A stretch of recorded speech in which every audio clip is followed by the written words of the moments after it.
They're working with patients, they're saving lives, risking their own should not be part of their profession, sir. यानी देखिए संविधान के धज्जे कैसे उड़ाए जा रहे हैं। एक तरफ हमारे नीतीश कुमार जी दोपहर को आए थे एक बार, हमारी बाड़ी उस ट्रैफिक मोड़ पे है, हम दोपहर को एक बार आए थे और यहाँ पर 2 घंटे हो गए। तो राहुल अभी आने वाले हैं, राहुल जी अगर आप मिलेंगे उनसे तो क्या बोलेंगे उनसे तो मैं यही कहूँगी कि क्योंकि मैं गांधी परिवार को बहुत ज़्यादा प्यार करती हूँ और राहुल गांधी को देखने के लिए हम वहाँ से काफ़ी देर तक यहाँ पर आए हुए हैं, क्योंकि हम ज़्यादा हिंदी नहीं बोल सकते, तो आपकी मन की बात हिंदीते बोलते पाচ্ছি না, বাংলায় হলে খুবই ভালো হয়। अच्छा, तो जिस तरह से राहुल गांधी महिलाओं की आवाज़ उठाते हैं, पीड़ितों की आवाज़ उठाते हैं, अभी जैसे मणिपुर में भी आवाज़ उठाई, उसको आप देख के क्या सोचते हैं? আমার তো খুবই ভালো লাগে, बहुत अच्छा लगती है, ऐसा लगता है कि वही प्राइम मिनिस्टर हो जाए। हम हो तो हम बहुत खुशी होंगे। चाहते हैं कि आप राहुल जी प्राइम मिनिस्टर? हाँ हाँ हम। अच्छा, अभी जैसे मणिपुर का जो इंसिडेंट हुआ, उस पूरे इंसिडेंट पे प्रधानमंत्री ने कुछ भी नहीं बोला। वहीं राहुल जी वहाँ से अपनी यात्रा भी स्टार्ट करते हैं, तो इस इनिशिएटिव को आप कैसे देखते हैं? बहुत अच्छे से, मैंने जब देखा था इंस्टाग्राम में, फेसबुक में बहुत लाइक किया था, मतलब शेयर भी किए थे। हाँ, शेयर भी किया था। तो कोई एक बात जो आप राहुल गांधी के लिए जो सबसे ज़्यादा पसंद हो आपको? राहुल गांधी के लिए सबसे ज़्यादा पसंद है, हम तो उसी को बहुत प्यार करते हैं। और क्या एक बात नहीं, बहुत सारी बात। You love Rahul Gandhi? हाँ, बहुत। लव राहुल गांधी। एक बार मुलाकात हो जाए तो फिर क्या बात है, बहुत देर से हम खड़े हैं।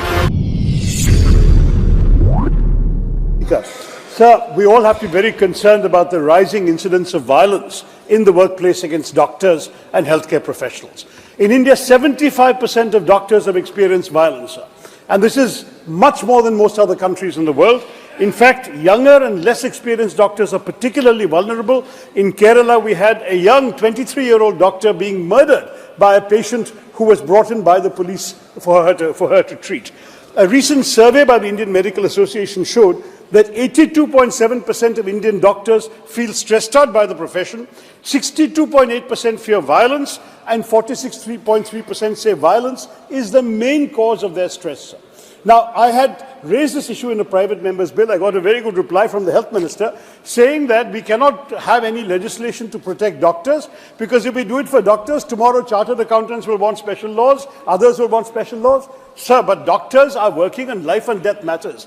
They're working with patients, they're saving lives, risking their own should not be part of their profession. Sir, I urge the government to reconsider this stand and to kindly introduce legislation that will actually protect doctors and other healthcare professionals in the workplace, and at the same time produce some financial or legal support to medical professionals who become victims of violence while performing their duties at the central level. This Dr. Vandana Das in Kerala was killed in a government taluk hospital.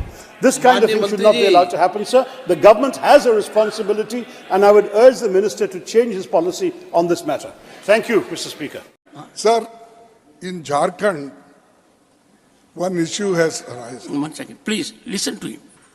These are उसमें जो झारखंड के chief minister resign किए, करने के बाद immediately उन्होंने अपने successor का नाम दिया और सपोर्टर्स की लिस्ट दी, और नियरली 43 का सिग्नेचर था और 4 लोग अभी बाहर थे, 47 लोग। What is the point, sir? What is the point?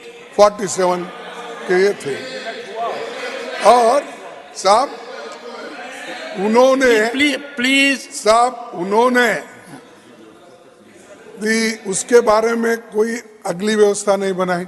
Always क्या होता है कि हम भी पॉलिटिक्स में हैं, आप भी जानते हैं कि इमीडिएटली क्या बोलते हैं, till alternate arrangement he may be continued.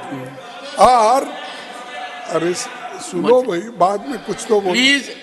और इमीडिएटली जब लिस्ट देते हैं उसको, आप इमीडिएटली बुला के वोट ऑफ कॉन्फिडेंस लेते हो, लेकिन इस केस में वोट ऑफ कॉन्फिडेंस लेने के लिए उन्होंने 10 दिन का टाइम दिया, और आज 12:30 बजे वो वोट एक में ले रहे हैं।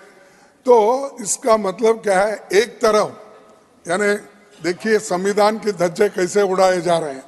एक तरफ हमारे नीतीश कुमार जी इधर रिसिग्नेशन देते हैं, इधर रिसिग्नेशन देते हैं, उधर वो वोट लेते हैं। तो ये क्यों नहीं हुआ झारखंड में? ये क्यों नहीं हुआ? अगर वो हो सकता है 12 घंटे में रिसिग्नेशन हो सकता है, 12 घंटे में लिस्ट सबमिट हो सकती है। सर 1 मिनट 12 घंटे में लिस्ट होती है, 15 मिनट में उनको बुलाया जाता है, 5 मिनट में वोट लिया जाता है, 2 मिनट में दूसरा चीफ मिनिस्टर बन के उनको वोट दिया। ये शर्मनाक बात है, ये तो धज्जे उड़ाएगी, ये तो कॉन्स्टिट्यूशन का धज्जे आप उड़ा रहे हैं।